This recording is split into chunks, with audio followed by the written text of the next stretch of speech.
Do not worry, we have not been stealing compost again, I promise you. It's almost as good as free, this stuff.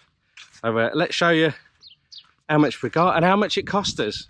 Our old Nissan Big M called Elvis was struggling, to say the least, to get this load back here yesterday.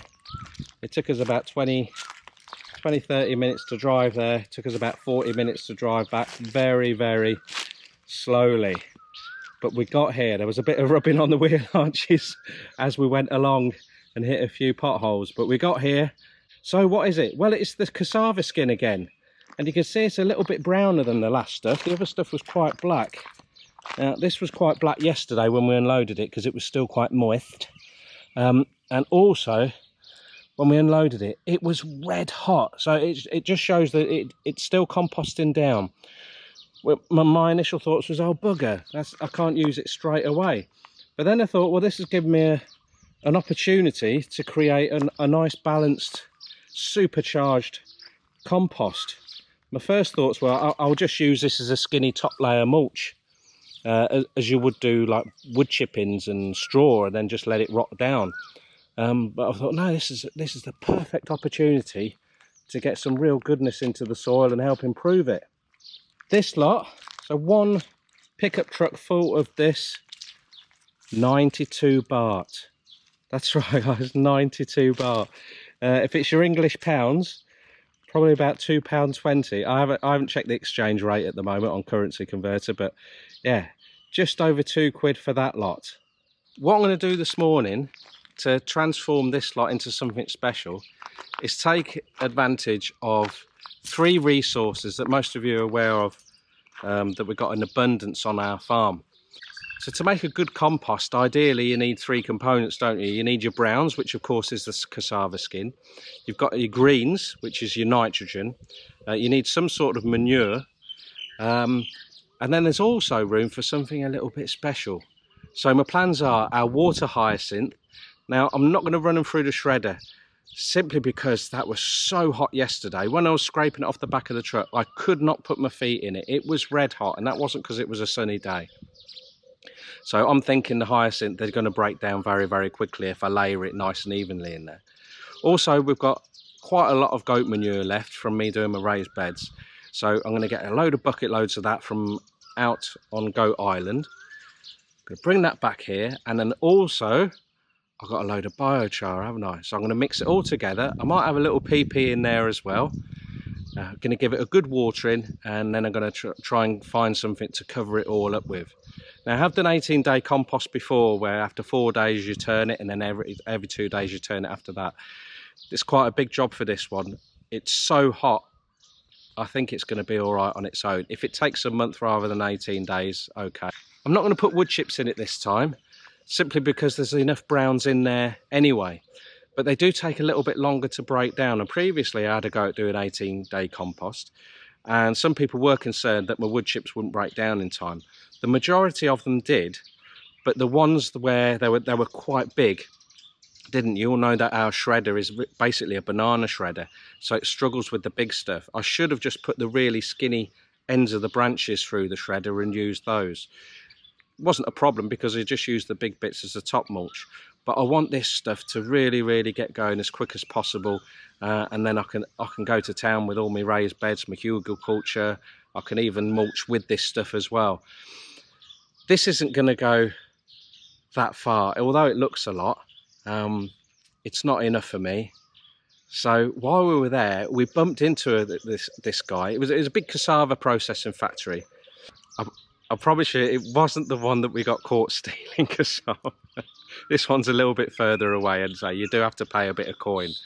While we're at this company, we bumped into a guy who, I'll just show you here.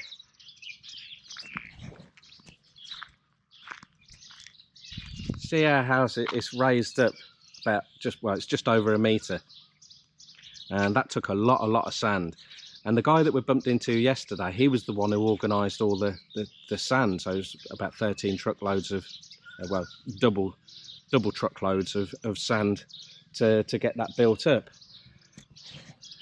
So Toon had a word with him, and we can rent his truck. Well, I'm not going to drive it, but he's got a driver and a truck, and he's going to go back and he's going to get an absolute shed load of this stuff, and we'll go in full hog in compost creation. Well, I am. Too doesn't care, does she? So right, let's get busy. Mrs is back, got to feed the goats, and then I can work my magic on the compost pile.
Well, that's it. We got everything we need for my, I'm going to call it Lee's Rocket Compost. I say I've got all the ingredients. I have, but they're not quite ready. Well, just the eggshells. These need to be, first off, they need to be, well, we dry fry them, make sure there's no harmful bacteria in there. And then we put them through the blender after stamping on them all. So I've still got to do that. I might get Toon to do that and record her doing it. She's got nothing else to do, has she? A couple of things that you may have picked up on. There's not equal parts of hyacinth to the cassava skin. So you'd normally have the same as that. And also the manure. Now the manure, I'm going to keep on going getting that each time I come to a new layer. I'm going to layer this all the way through. So rather than tip it out on the floor and then scoop it back up, I want to put like half a wheelbarrow in on the layer, cover it up, do the other two layers, and then put another half a barrow in there. So I'll be going back, and I imagine I'll be doing about 4 or 5 trips. I'm not going to get more hyacinth because a lot of this stuff, like I said, it's already composted down. See all that dark stuff? So there's not as much brown in there as you thought originally, Lee. That is not even digging down far. That is still quite hot. So that's probably about half the size of that, or half the volume. This will probably be half the volume as well, and I reckon that'll be about right for the browns. Moving on to the biochar, you can see that these are really big. Some of them are really big pieces. I'm not worried about that at all. I mean, they will break down eventually anyway, but the big stuff is for the compost that's going to be at the base of the raised beds. When I come to doing the potting mix, it won't be a problem because all these bits will get sifted out, and I get a really nice fine bit. The bits that are too big, again, will go right at the bottom of the raised bed. So before I start filling the raised bed, I'll be sifting it, getting the prime stuff for my seedlings and for when I'm transplanting as well. And then, like I said, the coarser stuff will go down to the bottom. But they're not huge bits anyway. Even the giant bits, they do break down. It's not a problem. They look like the hard as nails, but this is the difference between biochar and a normal charcoal. I mean, a lot of people think it's just charcoal with a glorified name. To some degree, they might have a point, but you can't break down every single bit of charcoal. You can the same way as proper biochar. The next thing is the leaves. I wasn't going to put any leaves in the mix, but these are lovely and dry, and there's not a huge amount in here, so they're going to go in. Now, there may well be, can't see one at the minute, we have got a lot of eucalyptus around here, and there will be the odd eucalyptus leaf in there, and you might be thinking, oh well, it's bloody allopathic, Lee. You can't put that in on your soil. It's going to poison the soil. If you compost it, guys, then all those compounds break down and it becomes harmless. So I wouldn't I wouldn't put loads and loads in there, but if a few fall in there, it's not a problem at all. Most of our fallen eucalyptus leaves I make a tea with, combined with neem leaves, and use that as pest control. But I'll do that in another video. Onto the wheelbarrow of goat poop. So most of the poop is underneath. There's a little bit of straw in there, or rice straw. So we've got about 300 eggshells. There's not 300 in here. There's probably about 40 or 50. These we pick up from the noodle shop woman. She just collects them up for us. I did say to her, look, you don't have to keep them all like that. Just stand on them and keep them all in one bag. But up to her. So we've got about 3 of these bags full with eggshells. But I've been doing that too. Okay, 2's going to dry fry them in a huge wok. Then they'll go extra brittle, and then they'll just be put through the blender, and then we can start. I was hoping to get this all done today, but it's a miss, isn't it? You know what they're like, guys. Just pulling me from pillar to post, and you know, you start a job, you want to see it through to the end. You know, so it's going to have to be recommenced in the morning. So I don't want the hyacinth to dry out. It holds a lot of moisture. So I'm going to hose that. I'm going to spray the top of the cassava skin as well, keep that moist. First thing in the morning, I'm going to recommence this project. Before I do that though, I'll have to make a coffee, take it into tune, put it by the side of the bed, and I just poke her and run away. She's not very good in the mornings, my missus. So while she's coming into the real world, then I can come out here and I can get this done. I imagine it'll take about 40 minutes or so, 45 minutes. Gonna make sure it's all nice and wet, cover it up, and Bobby's your uncle, Fanny's your aunt, apparently. We got the phone number of the woman who's the boss for the local excavator. So you all remember Digger Man fondly. They've got a fleet of trucks as well. We popped around there trying to catch her at home, but she wasn't there, but fortunately her young son was there, so we had a word with him, got her phone number. He said they're a little bit busy at the moment. They're running with sugarcane. They grow a lot of sugarcane, so there's a lot of running with that, and they also deliver sugarcane skin to farms. I think it's for a double load. So you see these big huge trucks pulling another truck. It's 5,000 baht. I did think about that as a heavy duty mulch, just to mulch in one go around all the palms and all the bamboo again, but I thought against it. Once I found this stuff, this is the way to go.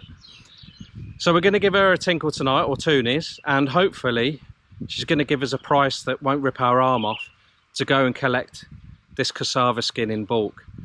Because you think you get that, and that 92 baht, you know, if you multiply that by 100, and the hyacinth, it doubles in size. I think it's every 9 weeks. Biochar is basically unlimited, as long as we keep on bringing this for the goats once a day. It's all good. Toying with the idea of making some charcoal, getting the mum to show her how to do that. So some of the big hefty stuff, you know, we might be using that for making charcoal in the future. I'm not a huge fan of that, but hey ho, if she wants to do it, let her do it, eh? But I dare say that if it's a disaster, the novelty will wear thin, and Uncle Lee will get everything for his biochar. Now, I don't know, in the background of some of the videos of Goat Island, we've got tin timber everywhere. There's mountains of it, absolute mountains of it. And I haven't done any biochar purposely because I'm going for a world record. That's right, I'm going for a world record. I'm going to create the world's biggest ever biochar cone pit. The idea being, I haven't got to chop it up quite so much or stand on it and snap it, which is quite dangerous. Sometimes I've impaled myself a few times doing that. So I want to be able to get huge pieces and just launch it into the cone pit and do a huge batch. Of course, with it being on the island, I've got the lake right next door, so I can quench it with the lake water, which will be even better than the borehole water that we've been using, or rainwater. So it's all good. I've got I've got the goat muck there. I can just pile that out actually into the cone pit as well after doing the burn. And then I can combine it with all the cassava skin, all the hyacinth. The morning after the day before, and today I'm mostly wearing salmon. Let's see how we've been getting on. I couldn't wait yesterday. The missus took too long getting back, and I couldn't resist just getting started. Between me, you and the goalpost, I'm going to be in the doghouse soon. As soon as Toon realises that I burnt the bottom of her new wok doing the eggshells. So I've tried to hide it as best I can, but it's only a matter of time. I'm going to be for the high jump. But anyway, moving on, let's be more positive. Let's see how we've been getting on. Just a little bit left of my old biochar, and I've left half the pile exposed for you. So you can see underneath here, I've got it all almost like a lasagna really. So we've got the cassava, and then there'll be a layer of the hyacinth. Above that we've got the biochar. The eggshells are mostly in the middle. I did 2 layers of those. I want them deep inside the pile. I don't want them to get blown away or anything like that, so I wanted them safe and secure right in the middle. And then we've got the manure and the wood ash. To finish this, all that remains for me to do is pile about half of that on top of here, then pop in the remaining biochar, put the last lot on top, and then get the hose on it. I did let the hose run on sort of like trickle speed yesterday while I was mounding all this up.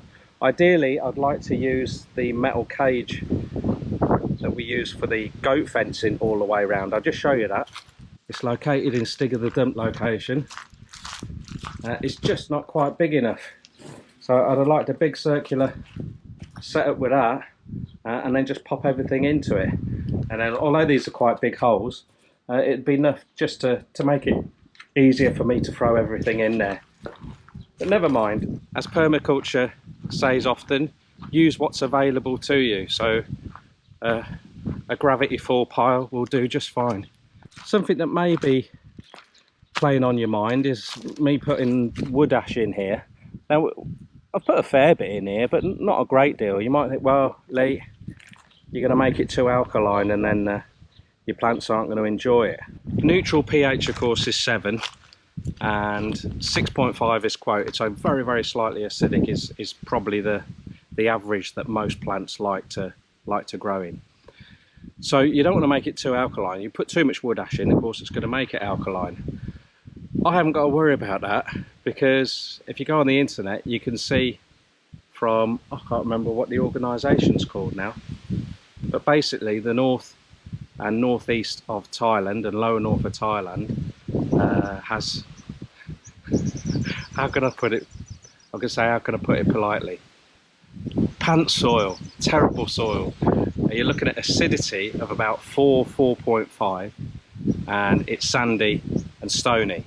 So even if we went up to 7 neutral, it doesn't bother me at all. Okay, if you're going to be growing a lot of citrus, which we are, then we don't put the wood ash around there. But we still, you can still balance it out with putting other stuff in there. Of course, using wood ash as well negates the need for you to put lime in the soil. So if you wanted to balance out the acidity in your soil, you can put lime in there. Wood ash, it's a good alternative. So if it was an NPK, I think it would be a 0, 10, 1. So 0 nitrogen, 10 potassium and 1 phosphorus, which is not bad considering it's a free fertilizer, is it? Then of course you've got your animal manure and your green manure to give you the nitrogen element. So I don't know what NPK rating it would be. Goat manure isn't as high as something like chicken manure or cow manure, but that's why it's classed as a cold manure and you could use it straight away. Fanny's your aunt, Bob's your uncle apparently. All done, guys. Easy this gardening, isn't it, eh? So all that remains is leave that hose running for an hour or 2. It's only on trickle charge because Toon's pumping water into our main water holding tank. And then I'm going to cover it up. Still got to find a few bits and bobs to do that. But that's it. I don't really want to get involved in turning this if I can help it. So it's really going to be suck and see If I think it needs a turn, then I'll do it, but I really don't fancy turning all that lot. All in all, it's took me about 2 hours, including sorting the eggshells out. When you start talking about compost and doing videos, it's a bit like religion. People get a little bit excited about it and say you're doing this wrong, or you should do that, or I do this and it's better than that.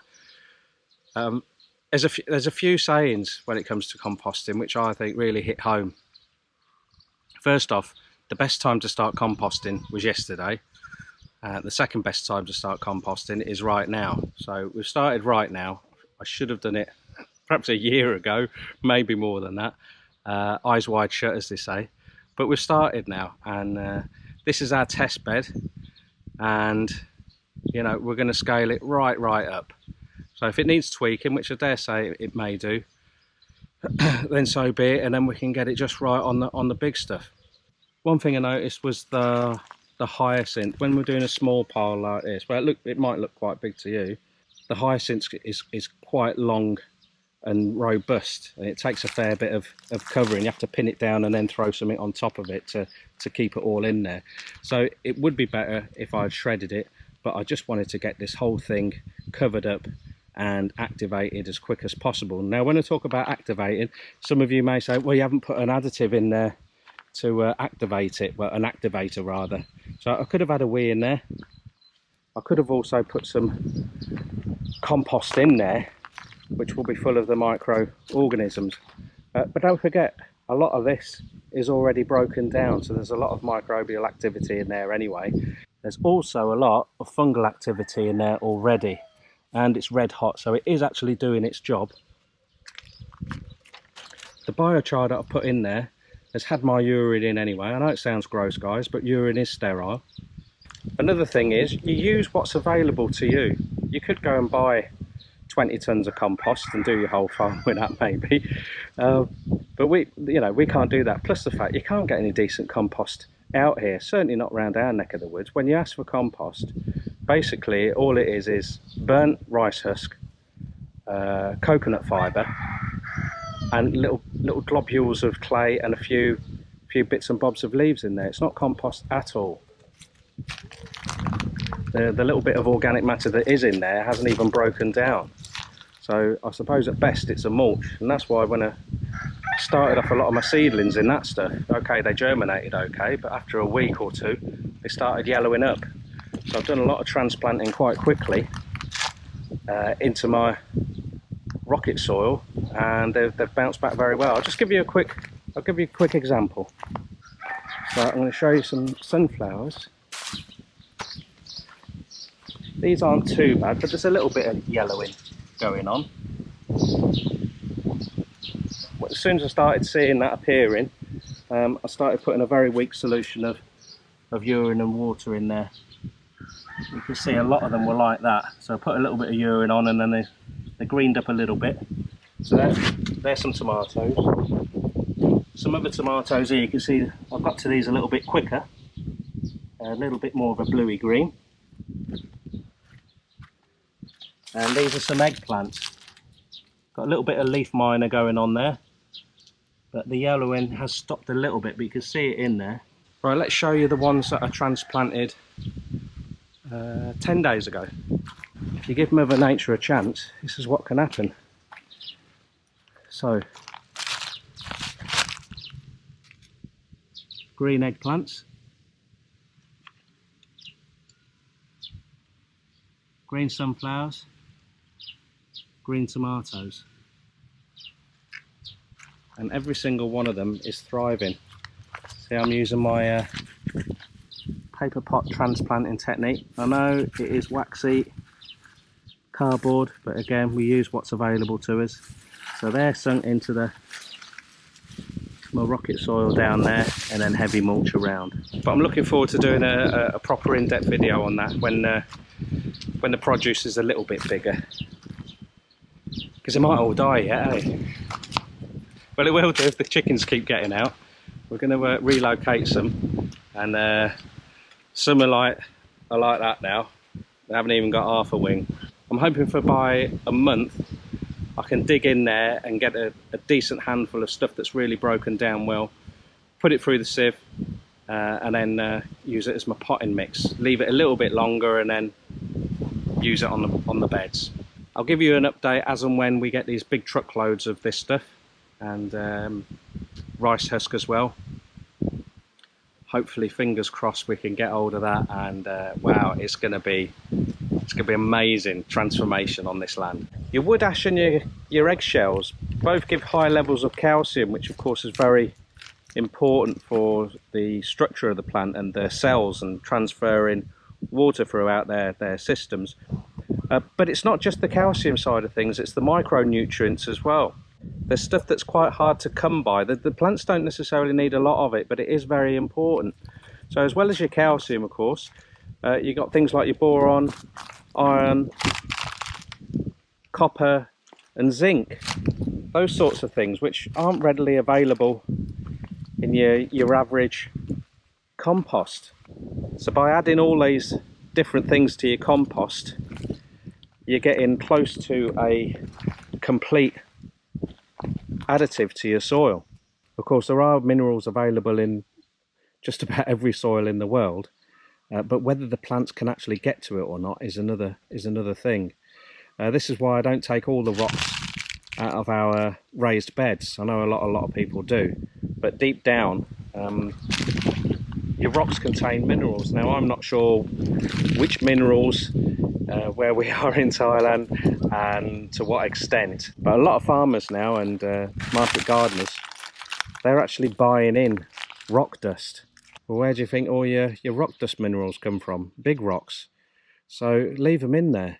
Of course, the top few inches of topsoil or my deep compost mulch, that's going to be sifted quite fine so the roots can develop without any hindrance of rocks. But deeper down, no, leave them in there, same as the big chunks of biochar. The roots will get in there and take what they need out of that. It's a bit different when you come across these sorts of boulders, which are very commonplace here in Kampang Phet and certainly on our land. So they do have to come out, but they're easy to break up and you can make a powder out of them if you're so inclined. We haven't tested the soil on our land yet here, but I'd be very surprised if it wasn't quite highly acidic. The best things that grow here are the citrus. We will be testing the soil in the future. How accurate they are, I don't know. There's certainly a bit of skepticism about micronutrients, all that sort of stuff, but for pH, it's pretty straightforward. So we're going to get a little kit off Lazada for that, and we'll check it out.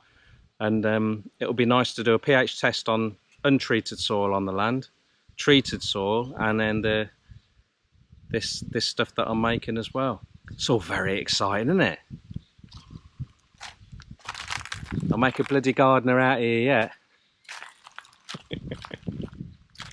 Hey, if I can make rocket soil, so can you.